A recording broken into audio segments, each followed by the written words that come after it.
welcome to Day 9 of SHOCKTOBERFEST 2021.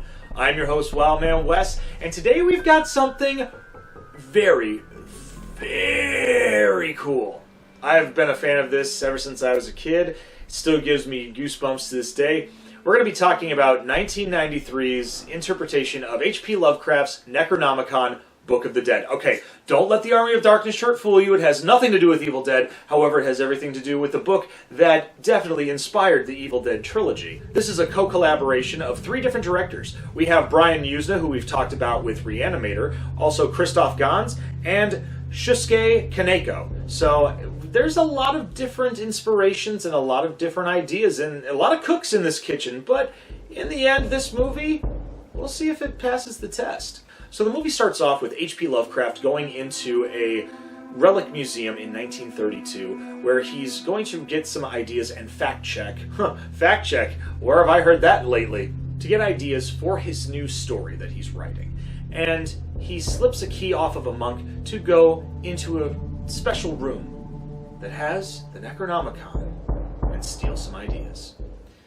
So while he's writing his story out by getting some notes from the Necronomicon, he starts seeing imagery of different stories that are being played out in front of him. The first of 3 stories is called The Drowned, where in which a young man is going to a hotel that is falling apart and just basically dilapidated, that his uncle had owned before his death. He finds out that his uncle, along with his uncle's wife and child, were out at sea when there was a ship accident, and he was left on the shore with his family deceased. He was heartbroken, tormented, and all he wanted was his family back. And so to do this, he found some pages of the Necronomicon, so to speak, or something like, something similar to that, cast a spell through a pentagram to bring his wife and child back. And unfortunately, things don't turn out the way he hoped, because they become sea demons that torment him to the point where he cannot destroy them, and eventually he takes his own life by jumping off the balcony of the hotel. After finding out this information, the young man starts to have moments of a flashback where he had been on a car ride with the woman that he loved and had a car accident, and she fell into the water and drowned. So he has been distraught about this as well, and he finds out the information about bringing someone back to life, regardless of the consequences, does the same thing, and the woman he loves comes back to life, same type of situation, sea demon, and the young man has to try to figure out how to destroy her, and he does so by breaking a chandelier out through the window, causing the sun to come in, and quasi-vampire-ish making her disappear. And he looks on to the horizon and sees a whole new day. The second of 3 stories, we have The Cold, where a young interviewer from Boston named Dale Porkle comes to interview a woman that has supposedly lived for over 80 years in a very cold environment. And it turns out that this young woman, 80 years ago, was looking for a place to stay to get away from her abusive stepfather, and meets a man named Dr. Richard Madden. He has been trying to figure out the miracle or the cure for everlasting life. And while this is going on, she stays there, and Dr. Madden has a helper or a nurse, and she's very interesting. Her name is Lena, and she's in love with the doctor but doesn't want anybody being near him. And while this is going on, Emily's stepfather Sam comes and finds her and starts to try to do some things to her, and unfortunately for him, he falls down a flight of stairs, breaks his neck, and Dr. Madden keeps him around to inject him with a syringe to pull out spinal fluid. Spinal fluid is the way how he is making a serum for everlasting life. When Emily finds out about this, she gets a little bit upset, and then eventually she and the doctor make love. She runs away, but has to come back because she's pregnant. Lena, when she sees Emily coming back, decides you're either going to have to kill yourself or kill me, or I'm going to kill you. And when Emily is trying to save herself as well as Dr. Madden from Lena's attacks, Dr. Madden passes away, but she gets shot with a gun and tells Lena that she's pregnant. And, well, Lena's heart softens and saves her. And then you find out that they're still keeping the process alive of taking spinal fluid. And Emily and Lena take poor old Dale down to the ground and take his spinal fluid. The third and final story of this movie is called Whispers, where there are two cops named Sarah and Paul who are lovers and are on a mission to find a man known as the Butcher that has been mutilating people left and right in town. Well, while they're trying to find him, they have a car accident and Paul is ejected from the car. And while Sarah's trying to find him, she comes across two individuals, really creepy individuals, Mr. and Mrs. Benedict, who are allegedly the landlords of a building that the Butcher resides in. While she's trying to excavate the ruins of said building, she finds out that there's subterranean demons and monsters flying around, very much like bat creatures, that attack her, and she finds Paul's pretty much mutilated body down in the catacombs.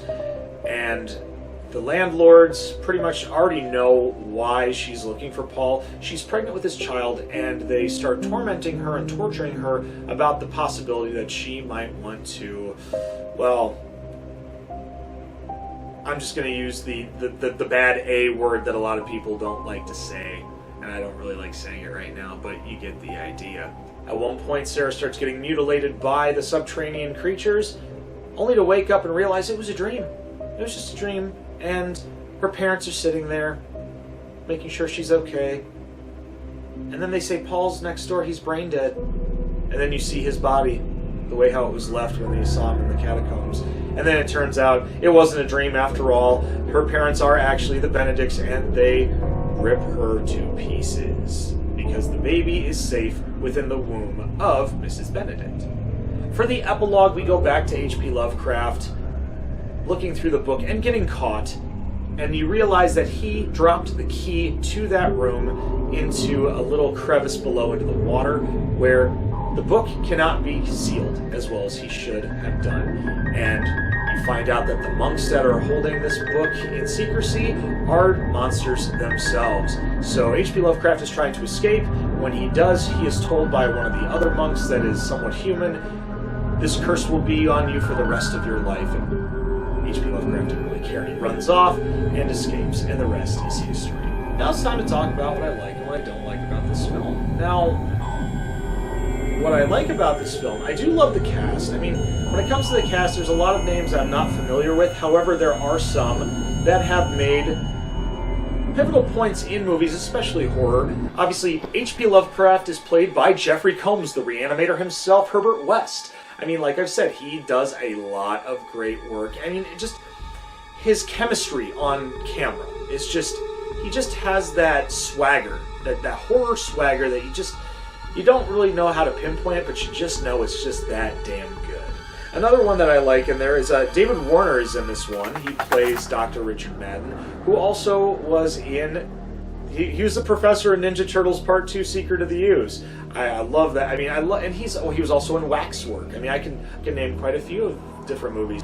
Another one, Judith Drake. She's been in all. She's a good character actor. She plays Mrs. Benedict in Whispers, and also in The Cold we have Dennis Christopher, who played the adult Eddie in the TV series of Stephen King's It. So, quite a number of people in there that you might recognize.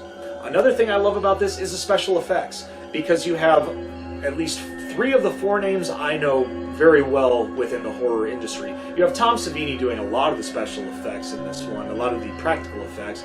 Also, we have John Carl Buechler, who directed and did the special effects for Friday the 13th Part 7, The New Blood. We also have Christopher Nelson, who did things such as the Kill Bill Volume 1 and 2, Sin City, and Deadpool. So hey, I didn't know that at first, and now I'm glad I do know. And another one that we have on the list for special effects is Screaming Mad George. He's done a lot, but the one that I know most importantly is Nightmare on Elm Street Part 4, The Dream Master. So, hey, can't go wrong. Another thing that I do like about this, especially due to the fact that I like kind of these short stories, it's very similar to a la Tales from the Crypt, Creepshow, Tales from the Dark Side. I mean, you have these short stories that kind of give you an idea of, you don't know what to expect next, because if you've seen one thing, you don't know if you've seen it, if you've seen it all. So in this one, I do love that. Now, if there's one thing that I will say I'm not a big fan of, is the fact that the first two stories had a lot of beef of the time frame in this film. I feel like Whispers was kind of phoned in a little bit because it's a good story, but it just seems so. It just felt like it was just kind of very quick. There could have been a lot more time with Sarah infiltrating the subterranean lair. Could have had a little bit more of a fight between Mr. and Mrs. Benedict, aka the Butchers. But that, hey, you do with what you can, right? So now it's time to grade this one. I do love this film. I'm going to go ahead and give this one an A-, mainly because of the fact that Whispers just seemed to be a little shorter than the other two stories, because honestly, I felt there could have been a lot more to be done with that one, and to have more of the beef of the time length in the film be about two other stories, it just doesn't really, it's not as fair, just even it up just a little bit. I mean, then again, it could have been the producers having ego trips or directors having ego trips, but regardless, this movie is great. So I do recommend this to anybody. It's very hard to find. I actually had to buy it third party online, so it was about $13. So I mean, hey, it is worth the price though. It's definitely worth a one watch if anything. Other than that, we hope you enjoyed this episode. Make sure that you like it, leave a thumbs up, and leave a thumbs down if you've seen the movie and you don't agree with my rating or review on it in general. Also, make sure that you share on social media, but most importantly, push that little red button and don't forget to ring that bell for instant notifications on Dragonfire Entertainment. Other than that, I'm Wildman Wes, and we hope to see you tomorrow for Day 10 of SHOCKTOBERFEST 2021. Stay tuned, and as always, stay scared.